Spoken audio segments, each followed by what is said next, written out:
സൂര്യനെല്ലി കേസും അതിലെ 16 വയസ്സുകാരിയെയും കേരളം മറക്കാൻ സാധ്യതയില്ല. അതുപോലെ ഒരു സൂര്യനെല്ലി കേസ് അങ്ങ് രാജസ്ഥാനിലാണ്. 11 വയസ്സുള്ള പെൺകുട്ടിയെയാണ് 32ഓളം ആളുകൾ ചേർന്ന് 5-6 ദിവസം ഇരുന്ന് ഉപയോഗിച്ചത്. ഈ ഒരു കേസിൽ സൂര്യനെല്ലിയെ പോലെ അല്ലെങ്കിൽ സൂര്യനെല്ലിയിൽ നിന്ന് ഒരുപാട് വ്യത്യാസമുണ്ട്. ഒന്നാമത്തെ കാര്യം, അതിൽ നിന്ന് ഒരുപാട് പ്രായ വ്യത്യാസമുള്ള ഒരു ചെറിയ പെൺകുട്ടിയാണ് ഇത്തരത്തിലൊരു ഒരു സംഘത്തിൽ പെട്ടുപോയത്. അതിൽ തന്നെ ഒരു പ്രണയചതിയുണ്ട്. ഒരു പ്രണയം കാരണമാണ് ഇവൾ ഇത്തരത്തിലൊരു കെണിയിൽ പെട്ടുപോയത്. രാജസ്ഥാനിൽ അങ്ങ് ശ്രീഗംഗ നഗറിൽ 2026 ജൂൺ 18, സമയം ഏകദേശം രാത്രി 9:30 കാണും. ആ ഒരു സമയത്ത് ബസ് സർവീസുകളെല്ലാം നിർന്ന്, അല്ലെങ്കിൽ ബസ് സർവീസുകളൊന്നും ഇല്ലാത്തൊരു സമയമാണ്. ഈ കുട്ടി അവിടെ പെട്ടുപോയി. കിലോമീറ്ററുകൾ അപ്പുറമുള്ള വീട്ടിലേക്ക് പോകണം. അപ്പോഴാണ് ദേവദൂതനാണെന്ന് വിചാരിച്ച് ഒരു കാലൻ ഓട്ടോറിക്ഷയുമായി വരുന്നത്. അയാളുടെ പേര് റാംബാബു എന്നാണ്. റാംബാബു നിന്നിട്ട് ആ ഒരു പെൺകുട്ടിയോട് പറഞ്ഞു, മോൾ പേടിക്കേണ്ട ആവശ്യമില്ല, ഞാൻ കുട്ടിയെ കൃത്യമായി കുട്ടിയുടെ വീട്ടിലെത്തിക്കാം, ഇങ്ങനെ കരയണ്ട എന്ന് പറഞ്ഞു. ആ ഒരു സമയത്താണ് താൻ ഈ പോകുന്നത്, താൻ അപ്പോൾ കരച്ചിലൊക്കെ നിർത്തി പോകുന്നത് വീട്ടിലേക്കാണെന്നുള്ള ആശ്വാസത്തിൽ ആ കുട്ടി ഓട്ടോയിൽ കയറുകയാണ്. അവിടെ നിന്നാണ് ഈ കുട്ടിയെ ഈ 30ഓളം ആളുകൾ ഉപയോഗിക്കുന്ന രീതിയിലേക്ക് ഹോട്ടലുകളിൽ പൂട്ടിയിട്ട് അത്രയും ആളുകൾക്ക് ഇയാൾ വിറ്റിട്ടുണ്ടായിരുന്നത്. ഒന്ന് നോക്കുകയാണെങ്കിൽ എങ്ങനെ ഈ കുട്ടി ആ ഒരു ബസ് സ്റ്റോപ്പിൽ രാത്രിയിൽ ഒറ്റയ്ക്ക് വന്നു? എന്താണ് ഈ കുട്ടിയുടെ പശ്ചാത്തലം? അമ്മ മാത്രമുള്ള കുട്ടിയാണ്. അച്ഛൻ ചെറുപ്പത്തിലേ മരിച്ചുപോയി. അടുത്തുള്ള രാജസ്ഥാനിലെ തന്നെ ഒരു ലോക്കൽ മാർക്കറ്റിൽ ഈ തുണി തുന്നുന്ന ജോലിയാണ് അമ്മയ്ക്കുള്ളത്. ആ ഒരു അമ്മ വളരെ കഷ്ടപ്പെട്ടാണ് ഈ ഒരു പെൺകുട്ടിയെ വളർത്തിക്കൊണ്ടിരിക്കുന്നത്. ആ ഒരു സമയത്താണ് കുട്ടിക്ക് ഒരു പ്രണയം ഉണ്ടാകുന്നത്. ഇൻസ്റ്റഗ്രാമിൽ പരിചയപ്പെട്ട ഒരു 18 വയസ്സുകാരൻ മെക്കാനിക്കാണ്. രാജസ്ഥാനിൽ തന്നെ ഉള്ള ഇവിടെ ഒരു ശ്രീഗംഗ നഗറിൽ നിന്ന് ഏകദേശം 100 കിലോമീറ്റർ അപ്പുറമുള്ള വിജയനഗറിലാണ് ഈ ഒരു പയ്യന്റെ വീട്. അങ്ങനെ ഈ പയ്യനെ കാണാനായിട്ട് പെൺകുട്ടി അമ്മയോട് കള്ളം പറഞ്ഞ് വീട്ടിൽ നിന്ന് ഇറങ്ങുകയാണ്. അമ്മയുടെ അടുത്തുള്ള മാർക്കറ്റിലേക്ക് പോവുകയാണ്. കുറച്ച് കഴിഞ്ഞതിന് ശേഷം അധികം വൈകാതെ താൻ തിരിച്ചു വരാം, തുണി തുന്നാൻ മറ്റ് നൂല് വല്ലതും ആവശ്യമുണ്ടോ, അതും കൂടെ വാങ്ങിയിട്ട് വരാമെന്ന, അല്ലെങ്കിൽ അമ്മ അങ്ങനെ പറഞ്ഞിട്ടാണ് കുട്ടി വീട്ടിൽ നിന്ന് ഇറങ്ങുന്നത്. അമ്മയോട് അങ്ങനെ പറഞ്ഞു. അതിനുശേഷം പെൺകുട്ടി വിജയനഗറിലേക്ക് എത്തുകയാണ്. ഈ ഒരു പയ്യനെ കണ്ടുമുട്ടുന്നുണ്ട്. പയ്യനെ കണ്ടുമുട്ടുന്ന സമയത്ത് ഇവനും ഈ ഒരു പെൺകുട്ടിയുമായിട്ട് വിജനമായ ഒരു സ്ഥലത്തേക്ക് പോവുകയാണ്. വിജനമായ സ്ഥലത്തേക്ക് പോയി പെൺകുട്ടിയെ കടന്നു പിടിക്കാൻ ശ്രമിക്കുകയും പീഡിപ്പിക്കാൻ ശ്രമിക്കുകയും ചെയ്യുന്നു. പിടിപ്പിക്കാൻ ശ്രമിച്ചതിൽ കുട്ടി കുതറി മാറുന്നുണ്ട്. അങ്ങനെ കുട്ടി വളരെയധികം പേടിച്ചു പോയി. അങ്ങനെ ഈ കുട്ടിയെ ഇയാൾ ഒരു ബസ് സ്റ്റോപ്പിലേക്ക് കൊണ്ടുവിടുന്നു. വിജയനഗറിലെ തന്നെ ബസ് സ്റ്റോപ്പിൽ കൊണ്ടുവിടുന്നു. അവിടെ നിന്ന് പെൺകുട്ടി ബസ് കയറിയാണ് ഈ ശ്രീഗംഗ നഗറിലേക്ക് എത്തുന്നത്. ശ്രീഗംഗ നഗറിലേക്ക് കുട്ടി എത്തുമ്പോഴേക്കും നേരം വളരെയധികം താമസിച്ചിരുന്നു. ഒരു 9:30 ആയി. അതോടെ ബസ്സുകളൊന്നും ഇല്ല. കുട്ടിയുടെ ഗ്രാമത്തിലേക്ക് പോകാൻ ഒരു മാർഗവുമില്ല. കുട്ടിക്ക് അവിടുത്തെ ആരെയും അറിയില്ല. ചെറിയ കുട്ടിയാണ്, 11 വയസ്സുകാരിയായിട്ടുള്ള ചെറിയ കുട്ടിയാണ്. അപ്പോഴാണ് ഇയാൾ ഓട്ടോയുമായി ഈ പെൺകുട്ടിയുടെ അടുത്തേക്ക് വരുന്നത്. അങ്ങനെ ഇയാൾ വരുന്ന സമയത്ത് പെൺകുട്ടിയോട് വീട്ടിലേക്ക് ആക്കാമെന്ന് പറഞ്ഞ് കുട്ടിയെ ഓട്ടോയിൽ കയറ്റി കൊണ്ടുപോകുന്നത് ഒരു വിജനമായ സ്ഥലത്തേക്ക്. അവിടെ വെച്ച് ഈ പെൺകുട്ടിയെ അയാൾക്ക് ഉപയോഗിക്കേണ്ട രീതിയിലല്ല ഉപയോഗിച്ചു. ഉപയോഗിച്ചതിന് ശേഷം വീണ്ടും ഇയാൾ ഒരു ഹോട്ടലിലേക്ക് ഒരു പെൺകുട്ടിയെ കൊണ്ടുപോവുകയാണ്. ആ ഒരു ഹോട്ടലിന്റെ പേര് ജോയ് ഇൻ ഹോട്ടൽ എന്നാണ്. രാജസ്ഥാനിലെ ജോയ് ഇൻ ഹോട്ടലിൽ ഇയാൾ കുട്ടിയെ കൊണ്ടുപോയിട്ട് കുറച്ചു നേരം വിശ്രമിച്ചതിന് ശേഷം വീട്ടിലേക്ക് കൊണ്ടാക്കാമെന്ന് പറയുന്നു. അതിനുശേഷം ഇയാൾ എന്താ ചെയ്യുന്നതെന്ന് പറഞ്ഞാൽ, അവിടുത്തെ ഹോട്ടലിന്റെ ഓണറായിട്ടുള്ള മായക് സെന്നും അതുപോലെ തന്നെ മാനേജർ ആയിട്ടുള്ള ഹർദീപ് നാഥ്, മറ്റ് പാർട്ട്നേഴ്സ് ആയിട്ടുള്ള സച്ചിൻ, മുകേഷ് നാഥ് എന്നിവർക്ക് ഈ കുട്ടിയെ 3000 രൂപയ്ക്ക് ഇയാൾ വിൽക്കുകയാണ്. ഇയാൾ ഉപയോഗിച്ചു. അതിനുശേഷം ഈ ഹോട്ടലിൽ കൊണ്ടുവന്നിട്ട് ഇവർക്കായിട്ട് അങ്ങ് വിൽക്കുകയാണ്. 5 ദിവസമാണ് ഈ പെൺകുട്ടിയെ ഇവർ അവിടെ പൂട്ടിയിട്ട് മാറി മാറി ഉപയോഗിച്ചുകൊണ്ടിരുന്നത്. അതൊരു നരക ദിവസങ്ങൾ തന്നെയാണ്. അതിൽ ആ കുട്ടി പറയുന്നുണ്ട്, ഡോക്ടറുകൾ, വ്യാപാരികൾ, വ്യവസായികൾ, അങ്ങനെ ഒരുപാട് ആളുകൾക്ക് ഇവർ കാഴ്ചവെക്കുന്നുണ്ട്. കാരണം ഇനി ഈ 5 പേര് മാറി മാറി ആ കുട്ടി ഉപയോഗിച്ചതിന് ശേഷം ഇവർക്ക് മടുക്കും. ആസ്വദിച്ച് മടുത്തതിന് ശേഷം ഇവരെന്താ ചെയ്തതെന്ന് വെച്ചാൽ, ഇവരെ ഈ കുട്ടിയെ മറ്റുള്ളവർക്ക് വിറ്റു.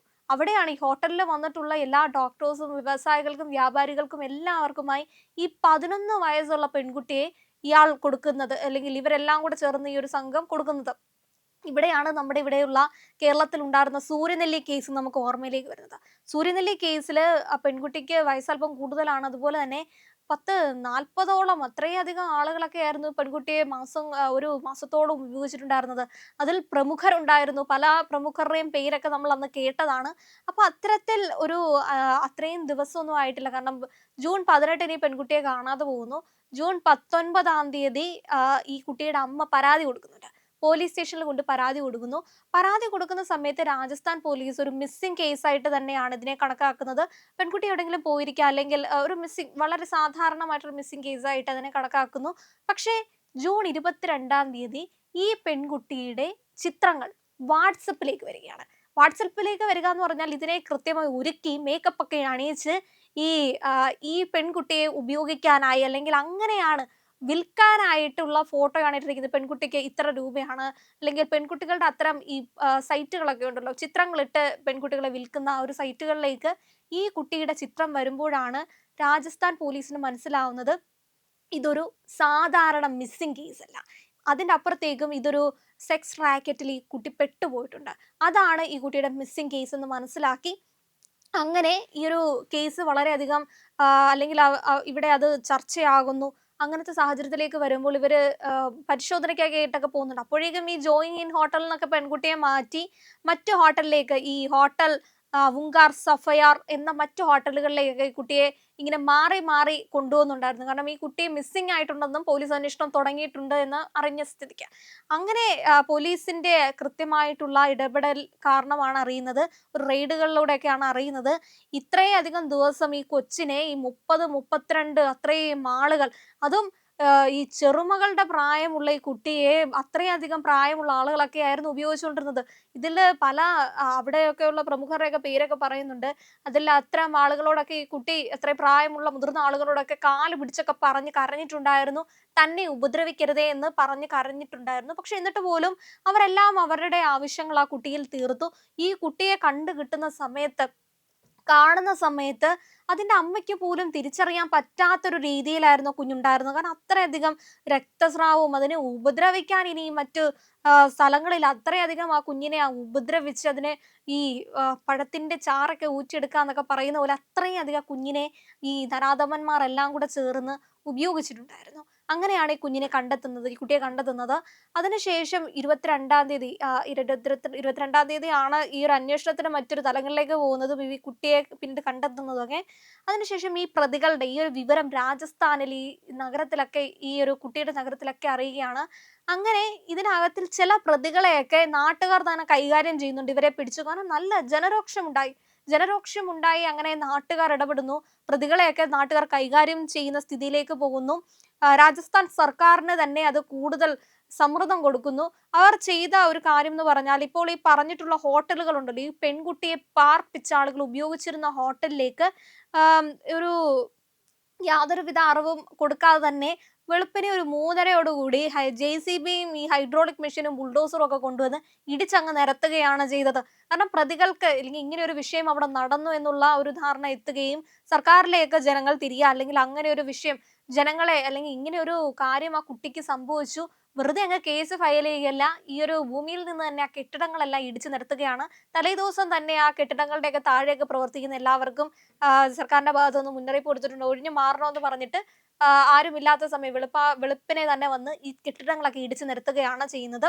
അതുപോലെ തന്നെ ഇതിനു മുൻപ് ഇപ്പൊ ഈ രാജസ്ഥാനിലേക്ക് നിലവിൽ ഭരണം ഭരിക്കുന്നതെന്ന് പറയുന്നത് BJP ആണ്. അതിനു മുൻപ് ഒരുപാട് കേസുകൾ ഇത്തരത്തിൽ റിപ്പോർട്ട് ചെയ്തിട്ടുണ്ട്. ഈ കുഞ്ഞുങ്ങളെയൊക്കെ വിൽക്കുന്ന അത്തരം കാര്യങ്ങൾ തന്നെ രാജസ്ഥാനിൽ നിന്നൊക്കെ ഒരുപാട് കുഞ്ഞുങ്ങളെയൊക്കെ ഇങ്ങനെ ദാരിദ്ര്യത്തിന്റെ ആ ഒരു മുഖത്തിൽ, ഇപ്പോൾ ഈ ഒരു കുട്ടിയുടെ തന്നെ നോക്കുകയാണെങ്കിൽ 2 വിഷയമാണുള്ളത്. ഇതിനകത്തിൽ ഈ കുട്ടിയെ വിറ്റ്, ഈ റാംബാബു തൊട്ട് കുട്ടിയെ ഉപയോഗിച്ചുകൊണ്ടിരുന്ന 32 ആളുകളിലേക്കും കേസ് എത്തുന്ന പോലെ തന്നെ ഈ കുട്ടി ആദ്യമായിട്ട് വിജയനഗറിലേക്ക് പോകുന്നത് കാമുകനെ അന്വേഷിച്ചാണല്ലോ, പ്രണയിതാവിനെ അന്വേഷിച്ചാണല്ലോ. അപ്പൊ അയാൾക്കെതിരെയും, ഗുർജിത്ത് എന്നാണ് അയാളുടെ പേര്, അയാൾക്കെതിരെയും കേസ് ഫയൽ ചെയ്തിട്ടുണ്ട്.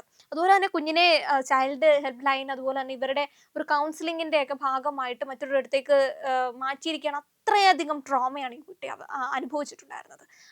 അതിന് കൃത്യമായിട്ട് ഒന്ന് സംസാരിക്കാനോ, അല്ലെങ്കിൽ ഇത്രയധികം പീഡനങ്ങളിലൂടെ കടന്നുപോയത് കൊണ്ട് തന്നെ അതിനെ കൃത്യമായിട്ടൊരു ഷെൽട്ടർ ഹോമിലേക്ക് മാറ്റിയിട്ടുണ്ട്. സർക്കാർ അറിയിച്ചിരിക്കുന്ന മറ്റൊരു കാര്യം എന്ന് വെച്ചാൽ, സർക്കാരിന്റെ മുഖം കുറച്ചും കൂടി ഒരു തിളങ്ങാനുള്ള ഒരു നടപടിയിലേക്കൊക്കെയാണ് പോകുന്നത്. കാരണം യാതൊരു ദയയും ആ ഒരു പ്രതികൾക്കൊന്നും കൊടുക്കുന്ന ഒരു കാര്യം കാണുന്നില്ല.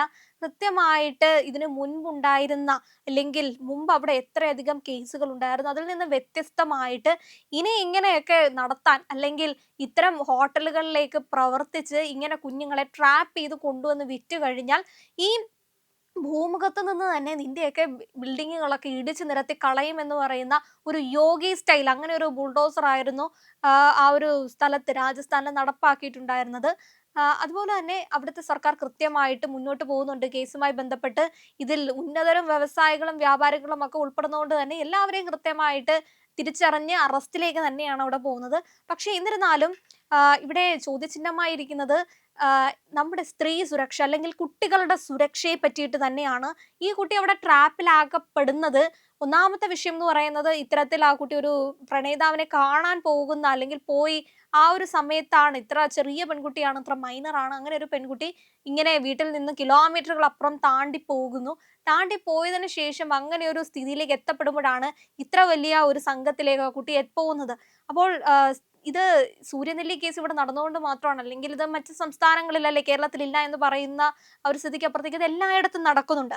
അപ്പൊ കൂടുതലായിട്ടും ഇത്തരം സ്ത്രീ സുരക്ഷ അല്ലെങ്കിൽ കുട്ടികളുമായിട്ടുള്ള ബന്ധപ്പെട്ട സുരക്ഷ എല്ലാ സംസ്ഥാനങ്ങളിലും ഏകോപിപ്പിക്കേണ്ടതിൻ്റെതും അതുപോലെ തന്നെ ഇത് ഉറപ്പുവരുത്തേണ്ടതുമായിട്ടുള്ള ആവശ്യത്തെ പറ്റി തന്നെയാണ് ഊന്നി പറയുന്നത്. ഇങ്ങനെ പിന്നീട് നമ്മൾ നടപടി എടുക്കുന്നതിന്റെ അപ്പുറത്തേക്കും ഈ കുട്ടികൾ എങ്ങനെ അകപ്പെട്ടു പോകുന്നു, കുട്ടികളെ എങ്ങനെ അകപ്പെടുന്ന സംഘത്തിൽ നിന്ന് രക്ഷിക്കാനുള്ള നേരത്തെ തന്നെ നടപടികളിലേക്ക് നമ്മൾ കടക്കേണ്ടിയിരിക്കുന്നു. അല്ലെങ്കിൽ കൃത്യമായിട്ടുള്ള ഒരു ഇപ്പോ സെക്സ് എഡ്യൂക്കേഷന്റെ ഒക്കെ കാര്യമായിട്ടുള്ള ഒരു കുറവ് ഇവിടെ നമുക്ക് കാണാൻ പറ്റുന്നുണ്ട്. കാരണം അത്രയധികം ദാരിദ്ര്യത്തിലേക്കൊക്കെ കടന്നു പോകുന്ന ഒരു കുടുംബത്തിലെ കുട്ടിയാണ്. അങ്ങനെയാണ് ഈ കുട്ടി വിശ്വസിച്ച് പോകുന്നതും തിരിച്ചു വരാം അല്ലെങ്കിൽ അങ്ങനെ വിശ്വസിച്ച് പോകുന്ന പെൺകുട്ടി അറിയുന്നില്ലല്ലോ ഇത്ര വലിയ ഒരു ചതിയിലേക്കാണ് താൻ പോകുന്നതെന്ന്. എന്തായാലും കൃത്യമായി രാജസ്ഥാൻ സർക്കാർ ഇത് നല്ല രീതിയിൽ കൈകാര്യം ചെയ്യുന്നുണ്ട്. മുൻപുണ്ടായിരുന്ന സർക്കാരുകളെക്കാട്ടും നല്ല രീതിയിൽ ഇത് കൈകാര്യം ചെയ്യുന്നുണ്ട്. ഇനി ഒരു കുട്ടികളും ഇങ്ങനെ പെട്ടുപോകാതിരിക്കട്ടെ, ഇത്തരം പ്രണയ ചതികളിലും അതുപോലെ തന്നെ ഇത്തരം നരാധപന്മാരിലേക്കൊന്നും എത്തപ്പെടാതിരിക്കട്ടെ.